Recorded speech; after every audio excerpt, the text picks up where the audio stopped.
BA द्वितीय वर्षातील राज्यशास्त्र विभागातील सर्व विद्यार्थ्यांचं या तासिकेमध्ये स्वागत आहे। विद्यार्थी मित्रांनो, आपण BA द्वितीय वर्षातील 5वा पेपर भारताचे शासन आणि राजकारण यामधील भारतीय राज्यघटनेची वैशिष्ट्य या प्रकरणाबद्दल पाहत होतो। या मागील तासिकेमध्ये आपण भारतीय राज्यघटनेची 5 वैशिष्ट्ये पाहिलेली आहेत। तेव्हा या तासिकेमध्ये आपण 6वं वैशिष्ट्य काय आहे याचा आढावा घेणार आहोत। तर 6वं वैशिष्ट्य आहे आपल्या भारतीय राज्यघटनेचं की संघराज्यात्मक शासन पद्धतीचा स्वीकार। वेगवेगळी तत्त्वे गृहीत धरून शासन पद्धतीचे वर्गीकरण केले जाते। पहिल्या गटात संसदीय किंवा अध्यक्षीय आणि दुसऱ्या गटात एकात्मक किंवा संघराज्यात्मक पद्धती यापैकी एक स्वीकारावी लागते। भारतीय राज्यघटनेने संघराज्यात्मक शासन पद्धतीचा स्वीकार केला आहे। भौगोलिक, सांस्कृतिक, धार्मिक, भाषिक विविधता असलेल्या आणि प्रचंड भूभाग असलेल्या देशाला संघराज्यात्मक शासन पद्धती स्वीकारावी लागते। या पार्श्वभूमीवर भारताने संघराज्यात्मक शासन पद्धती स्वीकारलेली आहे। केंद्राकर्षी किंवा विकेंद्रात्मक प्रवृत्तीतून संघराज्य निर्माण होत असते। आपले संघराज्य विकेंद्रात्मक प्रवृत्तीतून निर्माण झाले आहे। आज भारतात एक केंद्र सरकार आणि 29 घटक राज्य आहेत। भारताचा प्रदेश फार मोठा असल्यामुळे भारताला संघराज्य पद्धतीचा स्वीकार करावा लागला आहे। संघराज्यात्मक एक केंद्र सरकार व अनेक घटक सरकारे असतात। केंद्र व राज्यात अधिकाराचे वाटप झालेले असते। भारतात केंद्राला 100 तर राज्याला 61 अधिकार देण्यात आले आहेत। काही कामे संयुक्त सूचित असून उर्वरित राहिलेली कामे केंद्र सरकारला दिलेली आहेत। म्हणून केंद्राला जादा अधिकार तर राज्यांना कमी अधिकार आहेत। देशाच्या परिस्थितीच्या संदर्भातून विचार केल्यास ही रचना अधिक फायदेशीर ठरली आहे। संघराज्यात केंद्र व राज्य यातील तंटे मिटविण्यासाठी निपक्षपाती अशा संस्था म्हणजेच सर्वोच्च न्यायालय असते। ही सर्व वैशिष्ट्ये भारतात दिसून येतात। इथे संघराज्यात्मक पद्धती आहे या विषयाचा सविस्तर अभ्यास आपण पुढील प्रकरणामध्ये करणार आहोत। 7वं वैशिष्ट्य आहे मित्रांनो, ताठर आणि लवचिकतेचे मिश्रण। भारतीय राज्यघटना अंशतः ताठर आणि अंशतः लवचिक आहे। घटना बदलण्याच्या पद्धतीवरून ही घटना लवचिक व ताठर असे प्रकार पाडले जातात। घटना बदल जेव्हा कठीण व गुंतागुंतीचा असतो तेव्हा ती परिदृढ घटना मानली जाते। भारताच्या राज्यघटनेत काही कलमाच्या बाबतीत अशीच पद्धत ठरविण्यात आली आहे।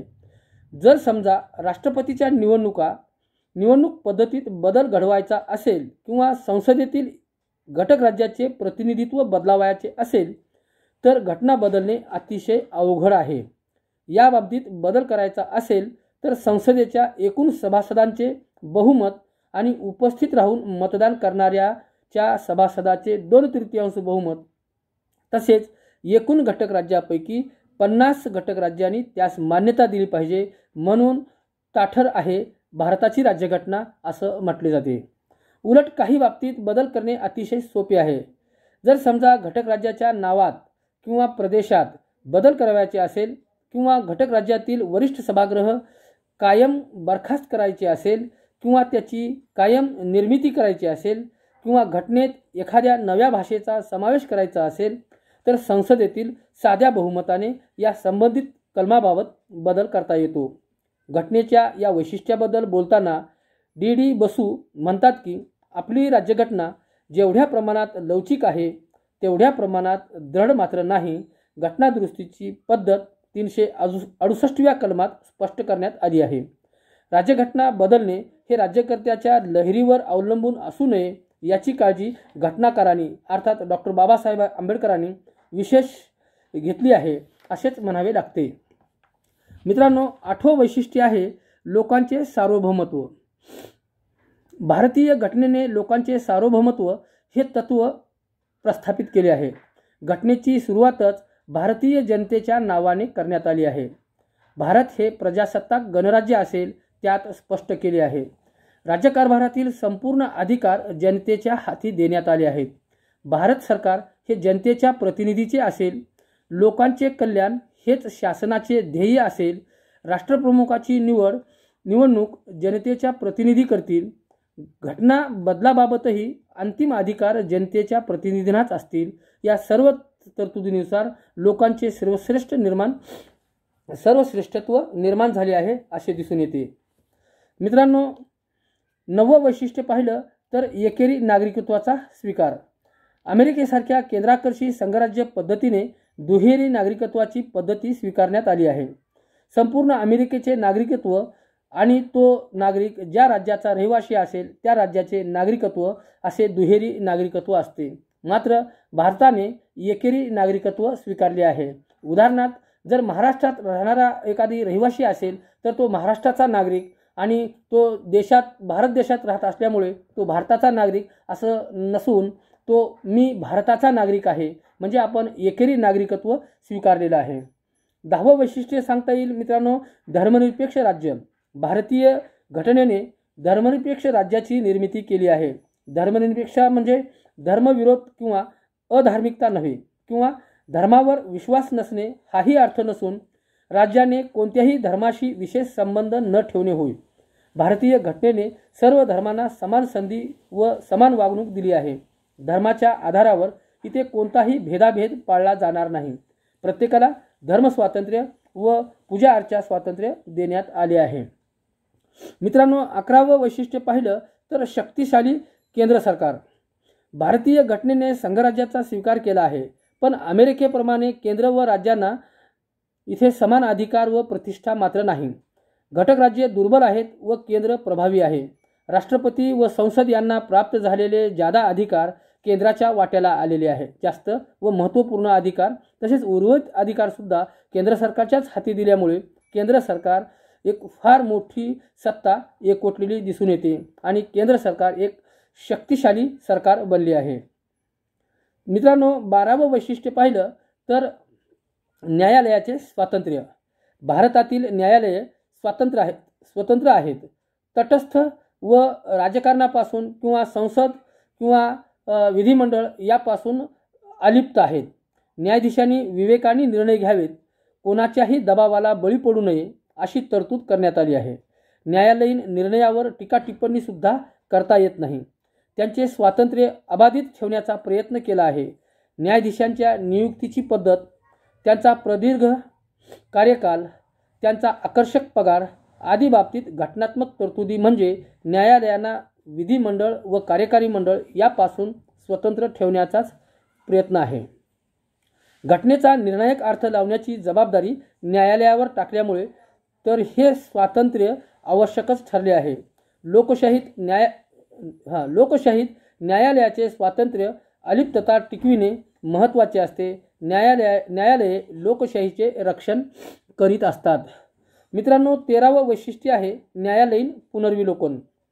भारतीय राज्यघटनेने न्यायालयीन पुनर्विलोकनाच्या तत्वाचा स्वीकार अमेरिकेकडून केला आहे.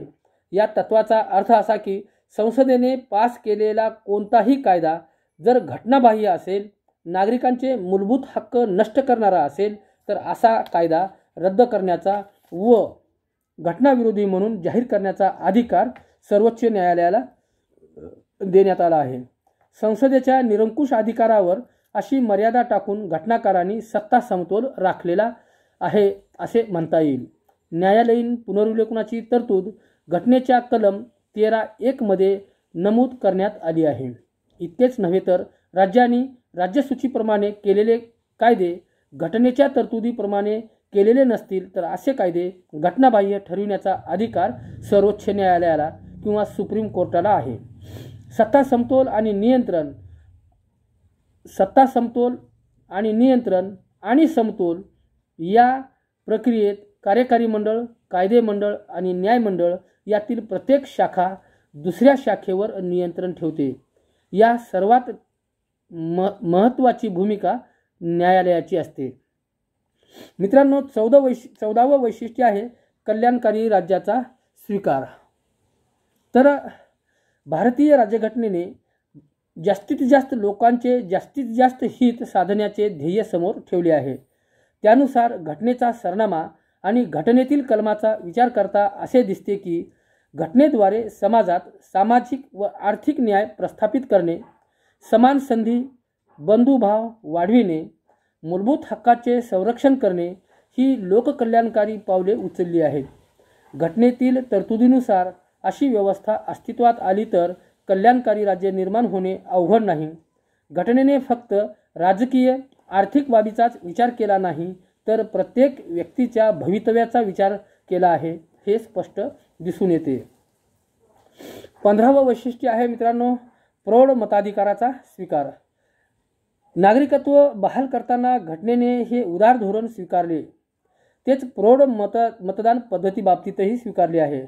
जेव्हा आपण घटना स्वीकारली तेव्हा 18 वर्षावरील सर्व स्त्री पुरुषांना निवडणुकीत मतदान करण्याचा हक्क प्राप्त झाला। त्यासाठी धर्म, जात, वंश, भाषा, प्रांत, लिंगभेद या कोणत्याही गोष्टीचा अडथळा येऊ शकणार नाही। या पद्धतीमुळे लोकशाही खऱ्या अर्थाने निर्माण झाली आहे। 16वं वैशिष्ट्य जर पाहिलं तर मूलभूत कर्तव्यांचा समावेश करणारी राज्यघटना। 42व्या घटनादुरुस्तीने घटनेत कर्तव्यांचा समावेश केला व अजून एका वैशिष्ट्याची भर त्यात पाडली। त्यानुसार नागरिक ज्याप्रमाणे हक्काची मागणी करू शकतात त्याप्रमाणे काही कर्तव्याची बंधनेही त्यांच्यावर टाकण्यात आलेली आहेत। 1936च्या रशियन राज्यघटनेत आणि जर्मन राज्यघटनेत कर्तव्य समाविष्ट करण्यात आली आहेत। त्यामुळे हक्काबरोबरच कर्तव्यांचा समावेश फार नवीन घडले असे काही नाही।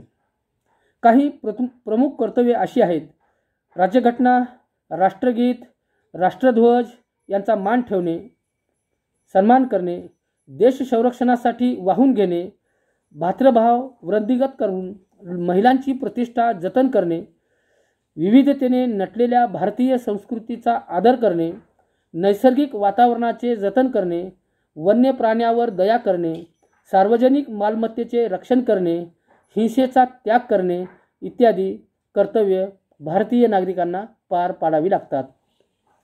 मित्रांनो, 17वं वैशिष्ट्य आहे समाजवादी राज्याचा स्वीकार। राज्यघटनेच्या प्रस्ताविकेत किंवा उद्देशपत्रिकेत 42व्या घटनादुरुस्तीद्वारे अर्थात 1976च्या समाजवादी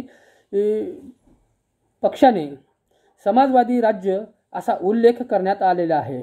केव्हा? 1976ला। आर्थिक सामाजिक समता आणणे, बेकारांना काम देणे, दारिद्र्य रेषेखालील लोकांची संख्या कमी करून त्यांची स्थिती सुधारणे, श्रीमंती गरिबीतील तफावत कमी करणे, कामगाराचे शोषण थांबवणे, मागेल त्याला काम देण्याचा प्रयत्न करणे, उत्पादन व भौतिक साधनाचे समान वाटप करण्याचा प्रयत्न करणे, उत्पादन आणि किमती यावर नियंत्रण घालणे, संपत्तीचे विकेंद्रीकरण करणे इत्यादी गोष्टी समाजवादी राज्यात अभिप्रेत असतात। आता 18वं वैशिष्ट्य आहे प्रगत राज्यघटना। जनतेच्या गरजेप्रमाणे वाढत्या इच्छा आकांक्षाप्रमाणे राज्यघटनेत योग्य ते कलमाप्रमाणे बदल करून तिची वाढ करावी लागते। अशा राज्यघटनेला प्रगत राज्यघटना म्हणतात। राज्यघटना ही एक सेंद्रिय स्वरूपाची असते। काही नवीन कलमे वाढवावी लागतात तर काही गाळावी लागतात। मागे उल्लेख केल्याप्रमाणे राज्यघटना हा त्या देशाचा मूलभूत कायदा असतो। लिखित तरतुदीप्रमाणे काही रूढी, प्रथा, परंपरा यासारख्या अलिखित भागही महत्त्वाचा असतो। काही रूढीचे कायद्यात रूपांतर करावे लागते, त्यामुळे राज्यघटनेला जिवंतपणा प्राप्त होत असतो। प्रगत राज्यघटनेच्या प्रक्रियेतील पहिले स्थान त्यातील घटना दुरुस्तीला प्राप्त झाले। मागासलेल्या जाती जमातींना संरक्षण देणाऱ्या तरतुदी पहिल्या 1950 घटना दुरुस्तीत करण्यात आल्या। 25व्या घटना दुरुस्तीप्रमाणे बाजारभावाने नुकसान भरपाई दिली जाईल हे शब्द गाळण्यात आले व त्याऐवजी संसद ठरविल ती योग्य किंमत हे शब्द घालण्यात आले। अर्थात आपली भारतीय राज्यघटना ही प्रगत राज्यघटना म्हणून ओळखली जाते। मित्रांनो, या ठिकाणी आपल्या भारतीय राज्यघटनेची वैशिष्ट्य हे प्रकरण संपलेलं आहे। सारांश रूपाने जर पाहिलं तर भारतीय राज्यघटना ही अनेक वैशिष्ट्यांनी नटलेली आहे। असे म्हणतात की भारताची राज्यघटना म्हणजे निरंकुशवाद, उदारवाद आणि समाजवादाचे मिश्रण म्हणजे भारतीय राज्यघटना होय.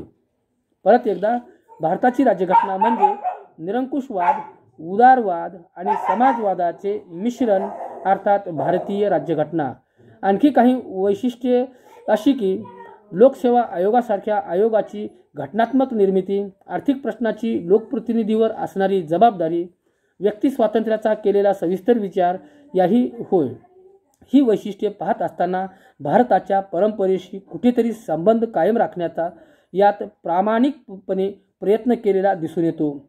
घटनेच्या निर्मितीपासून वैशिष्ट्यापर्यंत अभ्यास केल्यानंतर काही गोष्टीचा विचार करणे अपरिहार्य ठरते. घटना स्वीकारून आज जवळपास 72-74 वर्षाचा कालखंड लोटलेला आहे. 50 ते 2021 एवढा कालखंड गेलेला आहे. या कालखंडात घटनेत एकूण 98 प्रमुख दुरुस्त्या करण्यात आल्या, तर इतर राज्यघटनाच्या मानाने हे प्रमाण अधिक आहे. घटनेत दुरुस्त्या करण्याची गरज भासली ती घटनेची उणीव आहे की पुरोगामीपणाचे लक्षण आहे. या दुरुस्त्या आवश्यक होत्या का? आवश्यक असल्यास अशा दुरुस्ती तरतुदी घटनेतच का करण्यात आल्या नाहीत? आवश्यक नव्हत्या तर का करण्यात आल्या? याची कारणे काय? कारणे योग्य आहेत अथवा अयोग्य आहेत याचा सविस्तर विचार करणे अत्यंत आवश्यक आहे. मित्रांनो, आज आपण भारतीय राज्यघटनेचे वैशिष्ट्ये पाहत असताना भारतीय राज्यघटनेचा सारांश सुद्धा पाहिलेला आहे. तेव्हा वेळेअभावी थांबतो. धन्यवाद.